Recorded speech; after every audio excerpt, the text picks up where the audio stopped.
I was drying the last of my good china when I heard the message coming on my phone. At my age, I don't rush for anything, but something in my chest tightened. It was from my daughter-in-law, Amanda. The subject line on the family group chat read, "Christmas plans, let's make it perfect this year."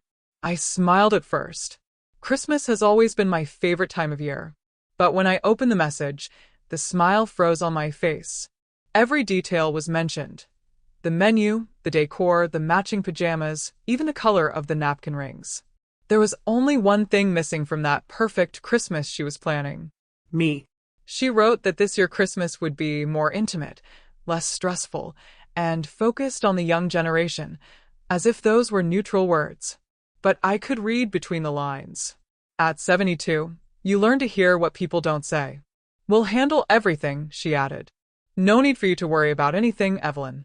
You can rest at home." Rest at home. On Christmas.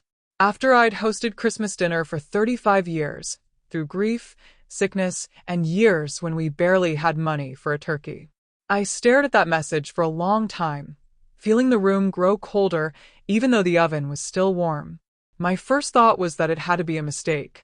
Maybe there would be a second message, clarifying things, mentioning me, correcting the oversight. But the chat filled instead with hearts, thumbs up, and excited responses from the younger ones. My grandchildren spammed it with gifs. My son, Michael, typed, "Sounds great, honey. Can't wait." No one asked where I fit into that picture-perfect Christmas. I put the plate down very carefully so my hands wouldn't betray the tremor inside me. I told myself, "You're overreacting. You're tired." She didn't mean it like that. But the truth slid in like an icy draft under the door. Amanda had been slowly pushing me out of family decisions for years. Little things. She changed recipes I'd made all my life without asking. She forgot to invite me to school events. She answered the phone for Michael, saying he was busy. And now, she had finally said in a pretty, polite way what she'd been trying to say for a long time. Christmas would be perfect once I was removed. I walked over to the small hallway where our family photographs lined the wall. Each frame captured a different Christmas. Michael in his first Santa pajamas. My late husband, Thomas, carving a turkey with a crooked Santa hat falling over one eye. Me, holding grandchildren, wrapping paper everywhere. I let my fingers trace the glass over one picture of my first Christmas as a widow. I had cooked everything with swollen eyes from crying, but I did it. I kept the family together. Now, the woman who married into that family had decided I was no longer part of the picture. I whispered to the empty house. "So that's how it is, Amanda. I am old, but I am not blind. I know when someone wants to erase me." What she didn't know, what she couldn't know, was that you can scrub a photograph, crop a picture, pretend someone doesn't exist, but you can't erase the person who remembers how everything began. And as I stood there, I realized something else. If she wanted a Christmas without me so badly, she had just made the worst mistake of her life. Because when you try to erase the wrong person, you risk revealing every secret they've quietly protected. Before Amanda arrived with her Pinterest-perfect ideas and her obsession with appearances, Christmas in my house was loud, messy, and real. I grew up poor, the kind of poor where you water down soup and reused wrapping paper. My mother used to say, "We don't have much, but we have each other, and that's enough for Christmas." When Thomas and I married, I promised myself my children would never feel that gnawing shame I'd known as a child. So I worked double shifts, saved every coin, and slowly built the Christmas I'd always dreamed of. Not glamorous, but warm. I remember the first Christmas after Michael was born. We couldn't afford many gifts, but I stayed up late, sewing him a little red stocking with his name stitched crookedly at the top. Thomas strung lights he'd bought on clearance because half of them didn't work, and we joked that it looked like we were signaling a distress call. But when we turned off the main lights and the room glowed softly with that imperfect string, I felt something holy. Christmas, to me, was never about perfection. It was about presence, being together, breathing the same air, and knowing we belonged to one another. As the years passed, our finances improved. Thomas got promoted. I moved from cleaning houses to managing a small team. We bought better decorations, nicer dishes, more food than we needed. But I never forgot those early years, when we stretched one chicken into 3 meals and still found a way to make Christmas magical. Michael grew up with the smell of cinnamon and roasting meat filling the house, with carols playing from an old radio, with neighbors dropping by unannounced. Our home became the place people came when they had nowhere else to go. That was my greatest pride. Then Thomas died. A heart attack, sudden and cruel. It was November. The doctor told me in that cold hospital room that my husband was gone, and all I could think was, who's going to carve the turkey this year? Grief makes you latch onto strange details. That Christmas, I almost canceled everything. I wanted to stay in bed and let the holiday slip past unnoticed. But when I saw my grandchildren staring at me with wide, uncertain eyes, I knew I couldn't. So I put on Thomas's old Santa hat, cooked every dish I'd ever cooked, and carved the turkey myself. My hands shook, but I did it. I held everyone together. Michael cried in the kitchen where no one could see him. I held him like he was still 8 years old, and I said, "We keep going. That's what your father would want." Since then, every Christmas has been a way of honoring Thomas. I set a place for him at the table with a small candle. No one laughed at that. They respected it. They respected me. At least, they used to. Before Amanda started rolling her eyes at the extra plate, saying, "It's kind of morbid, don't you think?" As if remembering the man who built this family was an inconvenience that clashed with her aesthetic. So when I read her message about a perfect Christmas without me, it wasn't just about one dinner. It was about everything I'd sacrificed, everything I'd stitched together with tired hands and a stubborn heart. She wasn't just excluding an old woman. She was shutting out the very foundation that held Michael upright during the darkest December of his life. And that, I realized, was the cruelest thing. She wanted the home, the traditions, the warmth, but she didn't want the person who created them. The group chat kept buzzing over the next few days like a hive I'd been banished from. Photos of sample centerpieces, screenshots of recipes, links to modern twist on classic Christmas dishes. Every time my phone lit up, I hoped, just for a second, that someone would say, "What about Mom? Where will she be?" But the question never came. I watched my own children and grandchildren plan a holiday as if their grandmother were some distant relative in another country, not 10 minutes down the road. I tried, once, to gently enter the conversation. I typed, "Do you need me to bring anything?" Then I deleted it. I tried again. "Will you be using the big roasting pan? I can drop it off." Deleted that too. Finally, I simply wrote, "Looks lovely." 3 words. That was all I could manage without sounding desperate. A few heart emojis followed, and Amanda replied, "We've got it all covered, Evelyn. You just relax and enjoy the season." The way you talk to a retired employee, not the woman who had built the very office. Later that evening, my granddaughter Emily sent a private message. "Hi, Grandma. Mom is going crazy with planning, LOL. It's going to be so fancy this year." I stared at her little profile picture, at the face I used to wipe peanut butter off of. I typed back, "I'm sure it will be beautiful, dear." My fingers hovered over the keyboard, wanting to ask, "Do you want me there? Did anyone tell you why I'm not invited?" But I erased the questions. Children should not be dragged into adult cruelty. Still, the silence for my son hurt more than anything. Michael had always been the kind of boy who ran to me when his knee was scraped. Even as a man, he'd show up at my door with his shoulders slumped after a bad day at work, saying, "Mom, do you have coffee?" And I always did. I had listened to his problems, encouraged his dreams, even helped him financially more times than he knew how to admit. Now, he simply liked Amanda's messages and sent smiling emojis as if my absence were a natural thing, like snow melting in spring. I found myself talking to Thomas's photo more often. His framed face on my nightstand had heard more secrets than any living person. "Your son is slipping away from me," I told the photograph one night. "He's choosing peace with her over-respect for me." A part of me understood. Marriages are delicate, and men often fear conflict with their wives more than they fear breaking their mothers' hearts. But understanding didn't make it hurt less. It just meant I had no one to blame, but the reality of human weakness. The more I watched that chat, the clearer Amanda's manipulation became. She didn't say, "Evelyn is not invited." She wrapped it in polite phrases and overwhelmed everyone with details so no one would notice what was missing. That's how manipulative people work. They distract you with glitter while they steal your gold. And my family, blinded by the promise of a perfect Christmas, didn't see that the most important part of the holiday was being quietly erased from the picture. Amanda was always charming, I'll give her that. She knew how to light up a room, how to tilt her head just so while laughing at someone's joke. The first time Michael brought her home, I thought, she's too polished for us. I came from a world of chipped cups and secondhand dresses.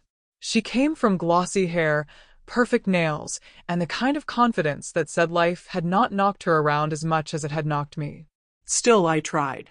I opened my home and my heart. At the beginning, she was sweet. "Evelyn, your cooking is amazing. You'll have to teach me." She would sit at the kitchen counter, watching me knead dough, asking casual questions about Michael's childhood. I thought she was interested. Later, I realized she was gathering information, my recipes, my habits, my emotional buttons. Bit by bit, she learned how to imitate the parts of me that made Michael feel safe, while slowly making my presence feel unnecessary. There's a cruelty in that kind of strategy, the kind that comes sugar-coated. It started small. One year, she offered to help with dessert. I agreed, touched by her enthusiasm. She brought an elaborate cake, stacked and frosted to perfection. Everyone praised her, saying things like, "Wow, this looks like it's from a bakery." My simple pies and cookies suddenly looked old-fashioned and sad next to her masterpiece. She smiled modestly, saying, "Oh, it's nothing." But I saw the glint in her eye when Michael went back for a second slice of her cake. The next year, she suggested maybe she could handle most of the food, to take some pressure off me. With every favor she did, she took a piece of my territory. She offered to host Easter, then Thanksgiving, then birthdays. Michael tried to frame it as something kind. "Mom, Amanda just loves hosting. Let her have this." I let it, thinking there was room for all of us. But Amanda didn't like sharing. She wanted to be the center of every event, the perfect hostess in a perfectly curated life. A mother-in-law who still cooked, decorated, and received praise wouldn't fit into that picture very comfortably. I began to notice how her compliments were double-edged. "You've done such an amazing job all these years, Evelyn. It's time for you to rest." Rest sounded like kindness, but it felt like dismissal. "You don't need to worry about these modern things, Evelyn, we've got it." Modern things. As if love needed rebranding. As if a turkey roasted in a newer oven tasted different from one roasted in an older one. She turned my age into a weapon, my experience into something to be politely boxed up and put on a high shelf. And now, with this Christmas, the final step, a holiday completely under her control, free from my old-fashioned presence and the inconvenient reminder that this family existed long before she arrived. She wanted a Christmas that photographed well, that could be posted on social media with filters and hashtags. I wanted a Christmas where no one went to bed feeling alone. To her, my presence was a stain. She thought she could erase me with one carefully worded message. She had no idea how much history she was tampering with, or how much power an old woman can still hold when she's been quietly watching and remembering. A few days after the message, I decided to drop off some cookies I'd baked for the grandchildren. I told myself it was just a normal visit, but I knew I was looking for something too, confirmation that I wasn't imagining Amanda's intention. The air was cold but crisp as I walked up their driveway, the neighborhood already dressed in lights and inflatable Santas. Their house looked like something from a magazine, symmetrical wreaths, matching bows, and a doormat that said, "Welcome to our winter wonderland." Funny, I thought, that some doors say welcome while silently meaning the opposite. I knocked, balancing the tin of cookies on one arm. Amanda opened the door, wearing a cream sweater and lipstick the exact color of holly berries. "Oh, "Evelyn," she said, surprised. She recovered quickly, stretching her lips into that social smile I'd come to distrust. "We weren't expecting you." Her tone was polite, but not warm. Behind her, I could see the tree they'd chosen. Tall, slim, and decorated in a strict color palette. No handmade ornaments, no old-school photos, no crooked stars from kindergarten. Just silver, gold, and white. Perfect in that cold, curated way. I was baking, I said, lifting the tin slightly. Thought the kids might like some. For a second, something flickered in her eyes. Annoyance? Insecurity? She opened the door wider. Of course. Come in. As I stepped inside, I felt like a stranger visiting a showroom. Christmas music played softly from a speaker, not a radio. The smell of cinnamon came from a candle, not from something in the oven. The heart of the season had been replaced by scented wax and carefully arranged decor. The children ran in, squealing "Grandma" and wrapping themselves around my waist. That moment alone was worth the awkwardness. Emily grabbed the tin. "What did you make?" I laughed. "The same sugar cookies I've made since your dad was your age." She opened them and inhaled deeply. "They smell like Christmas," she said, and my chest tightened. I caught Amanda watching us, her smile stretched a bit thinner. It was as if even a smell from my kitchen threatened the little kingdom she was building. I followed her into the living room, and that's when I saw it. The family photo wall. It had always bothered me a little that there were so few pictures of me in their house, but at least there had been a framed photo of last year's Christmas. Everyone around my dining table, Thomas's empty chair with a candle, my wrinkled hands holding the carving knife, while the grandchildren cheered. That photo had meant something to me. It had been proof that, for all our differences, we were still a family. Now, in its place, was a new picture. Same people, except the angle was slightly different. The table looked fuller, the lighting brighter. And I was not in it. I looked closer. It wasn't a different Christmas. It was the same day, but from a different frame, cropped tightly on Amanda, Michael, and the kids. No trace of me. No candle for Thomas. Just them, perfectly arranged, like a happy little family that had sprung up out of nowhere. The original picture, the one with me and the candle, was nowhere to be seen. She hadn't just decorated for Christmas. She'd redecorated the past. She had literally erased me from the wall. I stood there longer than I should have, staring at that wall. My feet felt rooted to the polished floor. Amanda noticed. "Do you like it?" she asked, following my gaze. I thought the old photos were a bit cluttered. Cluttered. That's what she called decades of memories, awkward smiles, and wrinkled hands holding newborns. "This feels cleaner, don't you think? More cohesive." She gestured at the row of frames like a gallery curator, not a daughter-in-law. "I liked the one we took in my house," I said quietly, careful not to let my voice shake. "The one with the candle for Thomas." Amanda's smile didn't falter, but her eyes hardened. "Oh, that one? It didn't really fit the overall look I was going for. Too dark. And the candle, well, it felt a little depressing. I wanted something more joyful for the kids to see every day." I heard every word she didn't say. "Your grief doesn't match my aesthetic. Your traditions don't fit my narrative. Your presence throws off my symmetry." It wasn't just a decorating choice. It was a message. She hadn't thrown the photo away where I could find it and be hurt openly. She had silently moved it out of sight, replaced it with an alternate version of the same moment, one where I didn't exist. People like Amanda don't like overt conflict. They prefer quiet edits, subtle cuts. They remove you from stories and then act confused when you notice. "Oh, that? You're reading too much into it." Gaslighting comes wrapped in pretty paper and polite tones. I felt a slow burn rise in my chest, but I swallowed it. I am not a woman who explodes. Life taught me that explosions scare children and solve nothing. Instead, I asked, "And where did you put the old photo?" She blinked, just once, too slowly. "In a box somewhere, I think. The garage, maybe. You know how it is, so many pictures. I'm sure we can find it if you really want it." If I really wanted it. As if it were some unwanted trinket, not a piece of my life. "Don't worry," I said, forcing a small smile. "I have my own copies." I didn't actually, but I had something she underestimated. Memory. Amanda could rearrange frames all she wanted. She could curate a version of reality where she glowed at the center and everyone else orbited politely. But I remembered the real Christmas. I remembered the heaviness in Michael's eyes that day, the way Emily had clung to my arm when we lit the candle, the way Thomas's absence felt like a strong wind in the room. Those things can't be cropped out. As I left later that afternoon, the children waving from the doorway, I felt strangely calm. The pain was still there, a kind of quiet ache that settled deep into my bones. But it sat beside something else, a clarity I hadn't had before. Amanda wasn't just trying to keep me away from one dinner. She was trying to rewrite the entire story of this family with herself as the starting point. And if she was willing to erase me from a picture, I had to ask myself, what else had she already erased?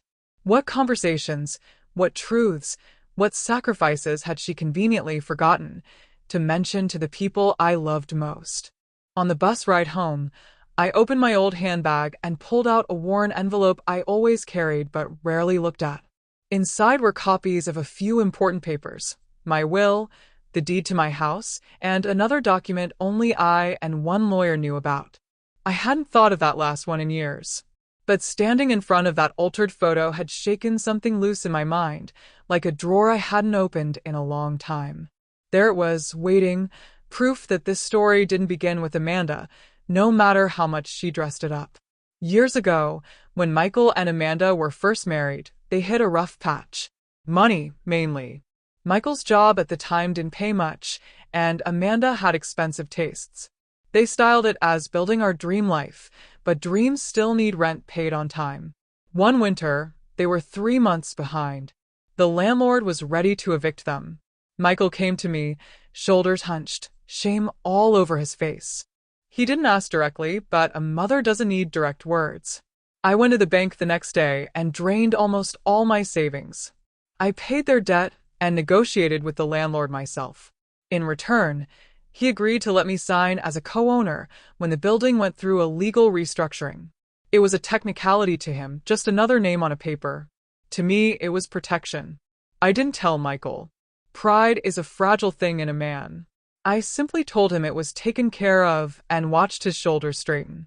He hugged me that day like he was 8 years old again. Amanda, on the other hand, barely met my eyes. She murmured a quick thank you and then complained that the apartment was still too small for her vision. Later that year, I updated my documents. The lawyer suggested I keep a copy of that co-ownership paperwork, just in case. Families change when money is involved, he said. I didn't want to believe that applied to mine, but I listened. Over time, I forgot about it, the way you forget you still have an old spare key to a place you hardly visit. Now, as Amanda erased me from photos and holiday plans, I realized she had no idea how much of their life was built on the quiet sacrifices she never bothered to ask about. I thought of the countless times I'd babysat for free so she could focus on her career, the groceries I'd bought when their fridge was nearly empty, the school supplies I'd slipped into the kids' backpacks so they'd never feel ashamed in class. None of that fit Amanda's clean aesthetic, so she simply cropped it from her story. But the papers in my envelope told a different tale. On paper, she was the queen of a household partially standing on land I'd quietly helped secure. As I held that document, the idea of a perfect Christmas without me began to look less like an insult and more like an opportunity. Not for revenge. I am too old to waste my energy on childish games. But for truth. Truth has its own sense of timing, like a kettle that whistles when the water finally boils. Amanda thought she was the only one holding cards. She had no idea the old woman she was trying to erase was still holding one very important piece of the story, and that Christmas was the loudest stage of the year. 3 days before Christmas, my phone finally rang. Michael. For a moment, my heart jumped like it always used to. I imagined him saying, "Mom, this is silly. Of course you're coming." I answered quickly, hiding my hope behind a steady, "Hello, dear." His voice sounded tired. "Hey, Mom." There was a pause, the kind that fills up with all the things people are afraid to say. "How are you?" he asked, as if it were any other day. I smiled bitterly at the window. "I'm fine. Preparing for a quiet Christmas, apparently." He cleared his throat. "About that. I wanted to talk to you." I waited. He fumbled his words. Amanda just thought it would be easier this year. Less pressure on you. You know how much work it is for you to host. There it was, his line, rehearsed and fed to him. Is that what she told you? I asked gently. That it's about me needing rest? He hesitated. Well, isn't it true? You've said you get tired easily. I almost laughed. Michael, I've been tired for 40 years. That has never stopped me from feeding my family. There was another long silence. Finally, he said, She just wants things a certain way, Mom. She's been planning this for months. The menu, the decorations. She wants it to be perfect. You know how she is. Oh, I knew. And in her version of perfect, where do I fit? I asked. I heard him exhale sharply. Don't make this harder, Mom. Please. I'm in the middle here. In the middle. Between the woman who gave him life and the woman who shares his bed. I didn't envy him, but I refused to let my pain be blamed on my own existence. I see you're in the middle, I replied. But sometimes, when you try to keep peace with someone who is wrong, you create war with someone who has only ever loved you. My voice cracked on that last word. He went quiet. For a moment, I thought he'd hang up. Instead, he whispered, It's not that we don't want you, Mom. Maybe next year we can do it at your place again. This year is just different. Different. That word again. As if excluding your own mother from Christmas were an experiment in decor, not a betrayal of blood. I took a deep breath. Michael, I won't beg to be included in my own family's Christmas, I said. If your wife prefers to erase me from the table, that's between you and your conscience. But remember this. Christmas comes every year. The memory of who you chose to leave alone this year will visit you many nights. He said my name then, Mom, in a tone that sounded like a plea. I softened. I love you, I said. That doesn't change. But loving you doesn't mean I'll pretend this isn't cruel. When we hung up, I sat for a long time, staring at my small artificial tree in the corner. It was old and a little lopsided, but every ornament on it had a story. Thomas had bought the angel on top during our first year in this country. The ceramic star had a chip from when Michael knocked it over as a boy. Nothing about it was perfect, but it was real. I realized, with a strange calmness, that I did not want to be where I wasn't truly wanted. Yet I also knew that allowing Amanda's version of events to stand unchallenged would only cement my erasure. Somewhere between dignity and truth, I needed to find my path. And Christmas, of all days, has a way of bringing truth to light. I didn't hatch some grand scheme like in the movies. That's not my style. I am a quiet woman. My plans look like small gestures that, when placed together, form something bigger. The first thing I did was go to my lawyer. He's an old man now too, with hair like frost and hands that shake when he pours coffee. He remembered me immediately. Evelyn. So, the papers we prepared years ago, all still in order. I nodded. I'm not here to change anything, I said. Just to confirm what's already mine. We reviewed the documents, the co-ownership of their building, the conditions, the signatures. Everything was legal and current. Technically, he said, tapping the paper, your name carries more weight than your son's. Without your consent, certain decisions can't be finalized. He looked at me over his glasses. Is there a problem? I smiled faintly. Not yet. But there's a woman in my son's life who thinks she built everything they have, and she's forgotten whose hands laid the foundation. I just want to remember my options. He nodded slowly, understanding more than I had said. The second part of my quiet plan was even simpler. I decided to stay exactly where I was supposed to be, in my own home, but not as a victim. I cleaned my house more thoroughly than I had in years, humming old carols to myself. I polished silver, ironed tablecloths, and laid out the nativity set Thomas had carved. I cooked, too, not because anyone had asked, but because cooking is how I pray. A small turkey, some sides, my famous sugar cookies. If no one else came, I would eat leftovers for a week. But something in my bones told me I would not be alone. Then I wrote letters. One to Michael, one to Emily and her brother, and one I did not sign. In Michael's, I told him where certain financial documents were, including the ones tied to his apartment. I did not threaten, I did not guilt. I simply reminded him of facts. The times I had stepped in, the papers that bore my name, the sacrifices quietly made. In the children's letter, I wrote stories. How their father had grown up, the meaning behind certain traditions, the story of their grandfather's Santa hat.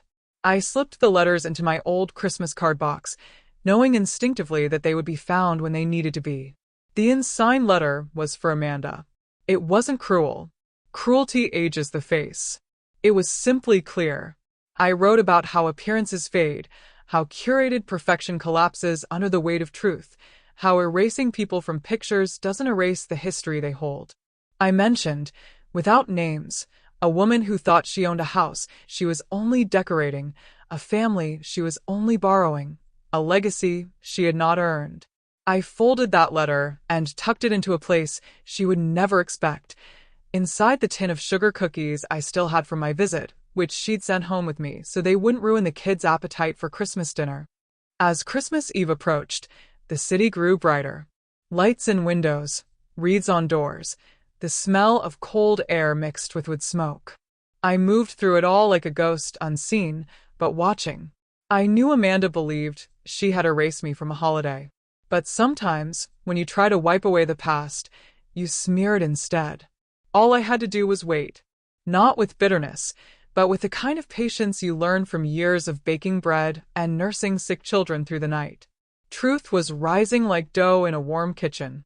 On Christmas Eve, a storm rolled in, the kind that makes the sky bruise purple before nightfall. I sat in my living room, my small tree glowing softly, a single candle lit by Thomas's photo. The television played some old holiday movie, but I wasn't really watching. I imagined the chaos at Michael's house. Kids running around, Amanda shouting instructions, timers beeping in the kitchen. I pictured glitter, perfectly folded napkins, and the tension that always leaks into a room when one person is trying too hard to control everything.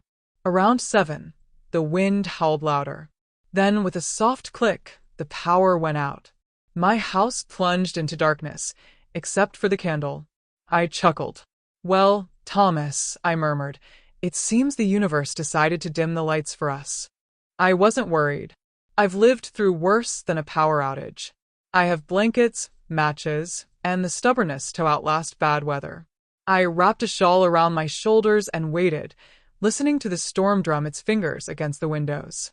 A little while later, my phone buzzed. It was Emily. "Grandma, our power is out too," she texted. "Mom is freaking out." I could almost see it. Amanda's perfect Christmas plunged into darkness. No music, no mood lighting, no way to showcase her decorations. Just shadows, cold air, and the sound of her own breathing. "Are you all okay?" I wrote back. "Yes, but dinner is ruined," she replied. "Mom says everything is ruined."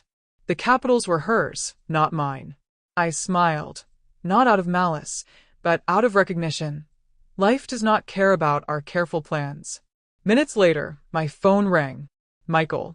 "Mom," he said, breathless. "Our oven stopped mid-turkey. The house is freezing. The kids are scared. The whole neighborhood is out." I listened. "That sounds difficult," I said gently. He sighed. I know what we did. But do you still have power?" I glanced at my dark house. "No," I answered honestly. "But I have gas, blankets, and food that's already cooked." There was a pause, filled with realization. "Mom," he said slowly, could we come over?" I closed my eyes for a moment, feeling a mix of vindication and tenderness. This was not how I would have chosen to be needed, but here we were. "Of course," I replied. "This house has always been open to you." He exhaled with clear relief. "I'll talk to Amanda," he said. In the background, I heard her voice, high and sharp. "We can't just show up there, Michael. It's embarrassing, to seek shelter in the home that had always sheltered them. Tell her," I said calmly, "that this isn't about pride. It's about the children being warm and fed on Christmas Eve." Within half an hour, I heard cars pulling up outside. Through the window, I saw silhouettes in the snow, carrying bags and bundled in coats. I opened the door before they could knock. There they were, my son, drawn and tired, my grandchildren, wide-eyed, and Amanda, wrapped in an expensive coat, her face pale and tight. The street was dark, the only light coming from my little candle and a flashlight. "Come in," I said, stepping aside. My voice was steady, but inside, something deep and old stirred.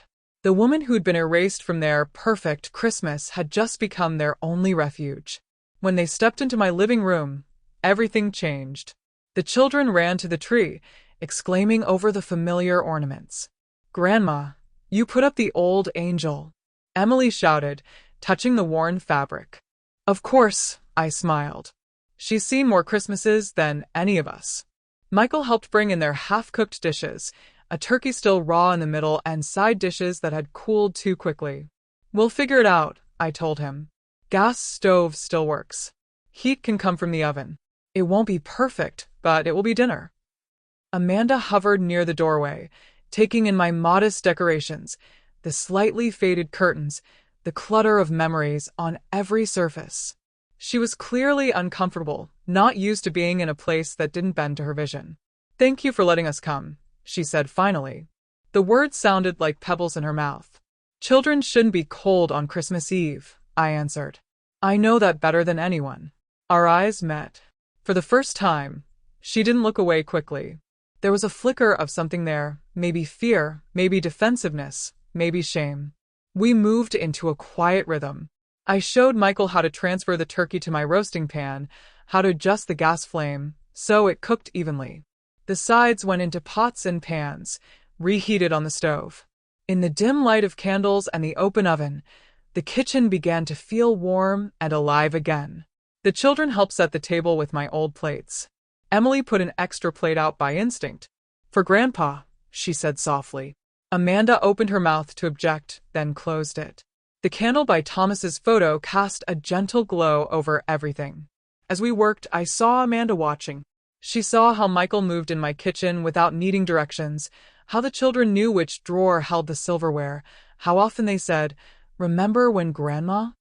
Each memory was an invisible thread tying them to this house, a web she hadn't woven and couldn't control. For once, she wasn't the center of the scene. She was on the edges, watching a story that began long before she entered the theater.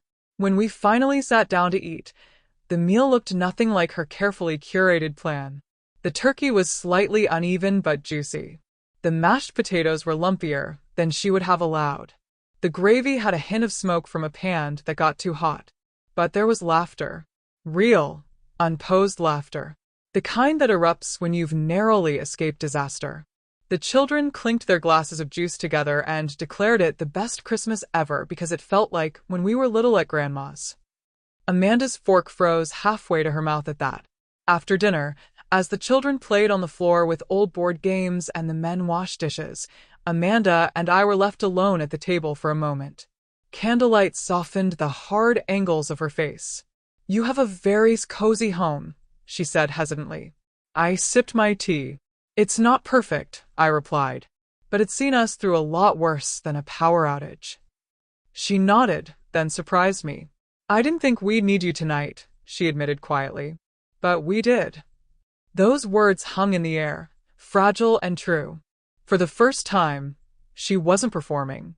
She was just a woman who'd had her illusions knocked over by the dark. Later that night, after presents were opened and the children had fallen asleep in a pile of blankets on my living room floor, Amanda wandered into the kitchen. I was putting away leftovers. She picked up the old cookie tin on the counter, the one from my last visit to their house. "These again?" she asked with a small, puzzled smile. "You really do make these every year, don't you?" I nodded. "It's the only tradition that never failed us, no matter how tight money got. Sugar, flour, butter, somehow I always had enough for those." She opened the tin, expecting cookies. Instead, she found the folded letter I had placed there. Her brow furrowed as she unfolded it. I continued wiping the counter, giving her the dignity of privacy, even though curiosity buzzed inside me. The room was quiet except for the faint sound of the children's breathing in the other room. As she read, the color drained slowly from her face, then returned in a rush. Her throat moved as she swallowed. "Did you write this?" she whispered. "I did," I answered. "Though if you prefer, you can imagine it was written by any woman who's watched someone try to decorate over her life." She looked back at the paper. The letter spoke of unseen foundations, the rent paid when eviction loomed, the nights spent babysitting, the groceries delivered discreetly. It explained how appearances can be built on hidden sacrifices, and how dangerous it is to forget the hands that held everything together when you were still learning to stand. It mentioned a legal truth, that the home she ruled in so confidently was, on paper, not entirely hers to rule. Amanda's hands trembled slightly. "You own part of our building?" she asked, her voice thin. "I helped prevent your eviction," I corrected gently. "The paperwork was a formality. I never intended to use it as leverage. Until you decided I was clutter that needed to be removed." Her eyes flashed. "I never said that." I met her gaze steadily. No. "You said you wanted things clean, cohesive, modern. You removed my photo, my traditions, my place at the table. You didn't use the word clutter, but your actions did." She crushed the paper in her hand, then smoothed it out again, caught between indignation and guilt. "I just wanted a better life than I had growing up," she muttered. Her eyes glistened. "We never had nice things. Our holidays were chaotic, embarrassing. I swore my kids would have something better. Something perfect." For the first time, I saw the scared girl behind the controlling woman. Not a villain. Just someone who believed that appearances could protect her from old shame. "Amanda," I said softly, "I understand wanting better for your children. I've done everything I could to give Michael that. But in your chase for perfection, you started deleting the very things that give your children roots. Love isn't a clean, white tree with matching ornaments. It's a table that has seen both laughter and tears. When you erase me from your photos and your Christmas, you taught my grandchildren that the old can be discarded when it doesn't fit the new aesthetic." A tear rolled down her cheek. "I didn't mean to," she whispered. "Intentions don't erase impact," I replied gently.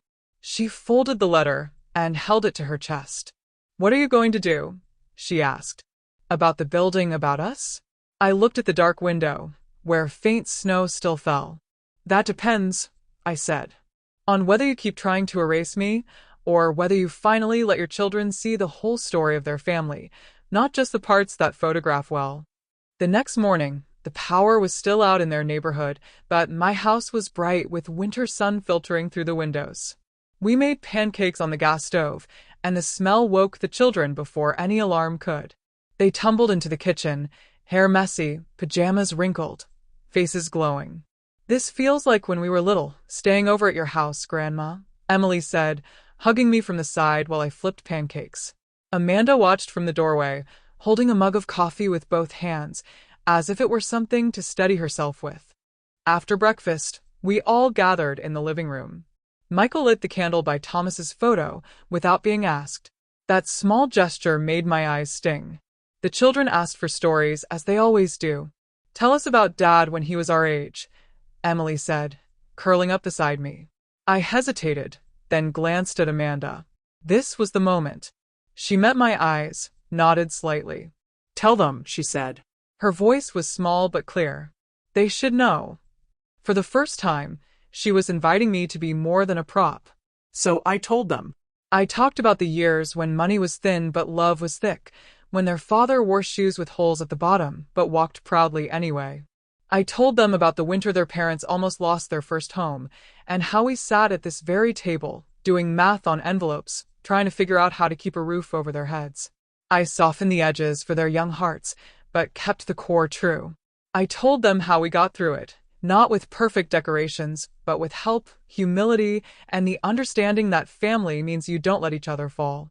Emily's eyes widened. "You help Mom and Dad pay for their house?" she asked.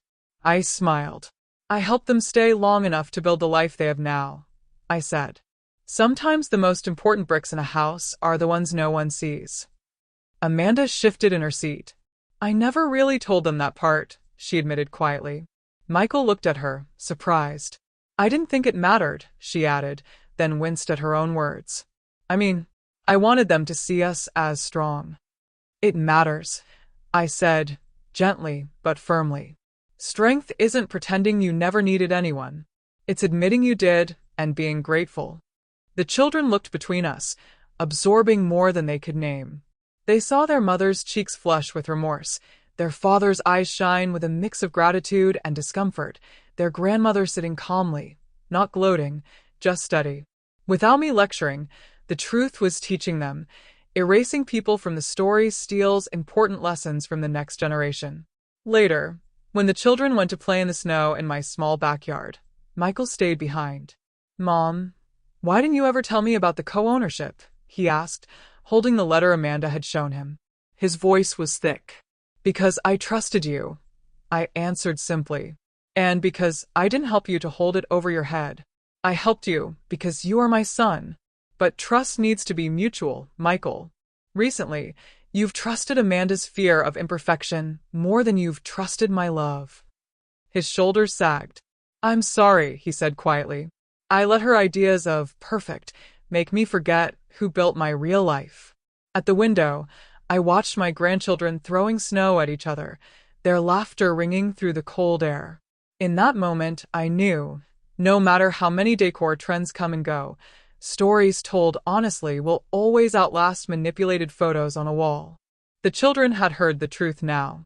They might forget the color scheme of this year's Christmas, but they would remember that their family survived because someone older and tired and imperfect refused to let them be thrown out into the cold.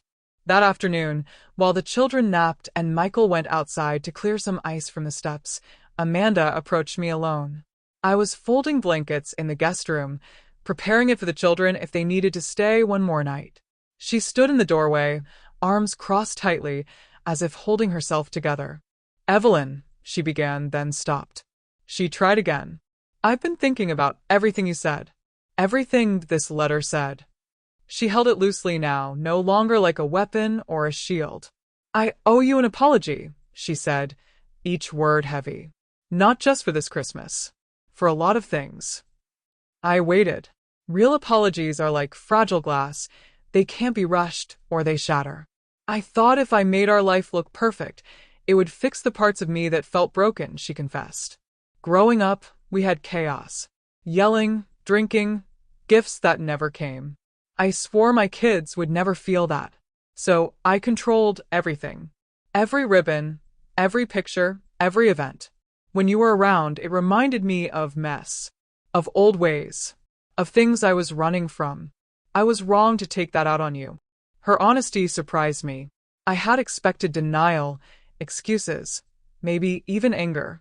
But there she was, raw and trembling, the edges of her perfect image crumbling. I didn't want my children to see me needing help, she continued. I wanted them to think I had built everything myself. So I downplayed what you did, hid it, even from myself. When I took that picture down, it wasn't just about decor.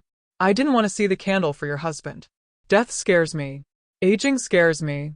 You scare me because you are everything I don't want to face. I set the blanket down and sat on the edge of the bed, motioning for her to sit too. Slowly, she did. Amanda, I said, I don't need you to worship me. I don't even need you to like me all the time. But I do need you to stop trying to erase me. I am part of this family story, whether I match your color palette or not. A faint smile tugged at the corner of her mouth. You definitely don't match my color palette, she said, then quickly added, I'm sorry. That was inappropriate. I chuckled softly. No, it was honest. And that's a start. She looked down at her hands.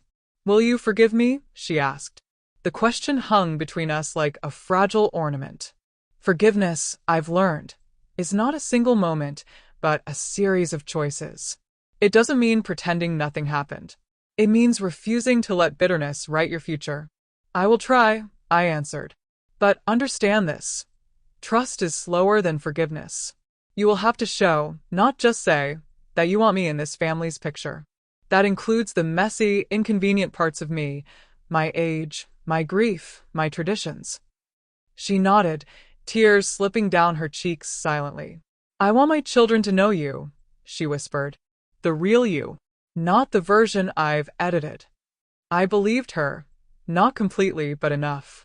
People rarely change overnight, but storms have a way of stripping away weak branches.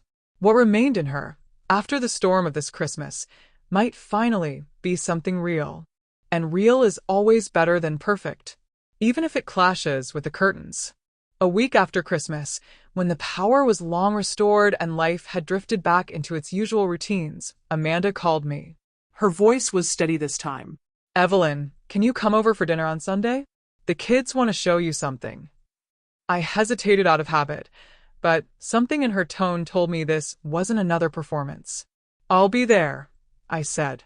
Do you need me to bring anything? She paused, then answered, just yourself. It was a small sentence, but it carried weight. When I arrived, the house looked different. Not in its decorations. Amanda still had her immaculate taste, her coordinated colors. But there were new things among the polished surfaces. A handmade ornament hung slightly crooked on the tree, a school photo stuck to the fridge with a mismatched magnet, a drawing of our family with my gray hair and glasses drawn proudly in the center. It looked less like a magazine spread and more like a home where children actually lived. Grandma, come see. Emily grabbed my hand and dragged me to the living room wall. There, in the center of the photo arrangement, hung the original Christmas picture for my house, the one with all of us, with Thomas's empty chair and the candle glowing softly. The frame was new, but the photo was old and familiar. Around it were smaller pictures, me holding the kids as babies, me and Michael at his graduation, me and Amanda at their wedding, both of us younger, less guarded. Mom put them back, Emily said proudly. She said we were missing part of our story. I turned to Amanda. She was standing a few steps away, watching my reaction. I still like things to look nice, she said, gesturing at the wall. But I realize nice doesn't mean spotless. It means honest. You belong there. You always did. My throat tightened. Thank you, I managed. It wasn't just about a picture. It was about a place. A place in their home, in their narrative, in their children's understanding of where they came from. During dinner, the children insisted on using some of my old traditions. Emily lit a small candle for Thomas before we ate. Her brother said, to Grandpa, and we all murmured, to Grandpa, even Amanda. The food was a mix of my recipes and hers. It didn't look like any food blog I'd ever seen, but it tasted like peace, imperfect, tentative peace, but peace nonetheless. Michael caught my eye across the table and mouthed, "Thank you." I nodded. We both knew he meant for more than just the potatoes. After dinner, Amanda pulled me aside. "I've been thinking about the building papers," she said. "If you ever want to change them, we'll respect your decision. You've done more than enough for us." I looked at her carefully. "For now," I replied, "they can stay as they are. Not as a threat, as a reminder." She tilted her head. "A reminder of what?" I smiled sadly. "That nothing you have is built without someone else's invisible work. And that erasing people from the visible picture doesn't erase their fingerprints from the foundation." She nodded slowly, absorbing that. In her eyes, I no longer saw just challenge or discomfort. I saw a woman learning, the hard way, that control is not the same as security. Maybe one day, we would laugh together about the Christmas she tried to have without me and ended up shivering in the dark. Not yet, but maybe. I left that night feeling something I hadn't expected. Not victory, not revenge, but a quiet sense that balance was beginning to return. Now, when I look back on that Christmas, I don't think of it as the year my daughter-in-law tried to have a perfect holiday without me. I think of it as the year the lights went out on her illusion, literally and figuratively. She tried to erase the old woman who knew where every crack in their life was and had quietly patched them. She wanted a picture without wrinkles, without empty chairs, without reminders that time moves forward and we all, eventually, fade. She didn't realize that the person she erased was the one holding the story together. I don't pretend everything is perfect now. Amanda still has her moments. She still flinches when things look messy. I still get tired and sometimes feel the sting of being invited out of obligation rather than desire. But there is a new honesty between us. She doesn't try to hide my existence from her children anymore. She doesn't remove my photos casually. Sometimes, She even asks for my recipes without trying to improve them beyond recognition. These might seem like small things, but small things, when repeated, become habits. And habits become culture. Michael, for his part, learned something too. He saw what it looks like to stand between two women, one polished and present, one older and fading, and choose truth over comfort. He still struggles, but I've noticed he visits more often now, even when there's no crisis. Sometimes he comes alone, sits at my table, and lets the silence between us say what words cannot. There is guilt in that silence, yes. But also gratitude. And I accept both. As for the children, they now know their family did not start with a perfect Christmas in a perfectly decorated house. They know about rent nearly unpaid, about a grandmother who walked to 2 jobs in the snow, about a grandfather they never met but still honor with a candle. They know that when the lights went out at the perfect house, it was Grandma's slightly crooked tree and old gas stove that saved their holiday. Those are the stories that will stay with them when they are grown and facing their own storms. Sometimes, when I'm alone in my house, I stand in front of my own photo wall. It's not curated. Some frames are crooked. The colors clash. But every face, every moment is there, even the painful ones. I whisper to myself, you cannot erase the person who remembers. Amanda tried to erase me from one Christmas, one photo, one carefully constructed narrative. But in doing so, she revealed my role more clearly than ever. She reminded everyone, including herself, that you can delete someone from your pictures, but you cannot delete the truth of who kept the lights on when everything went dark. And that, in the end, was the best Christmas gift she never meant to give me.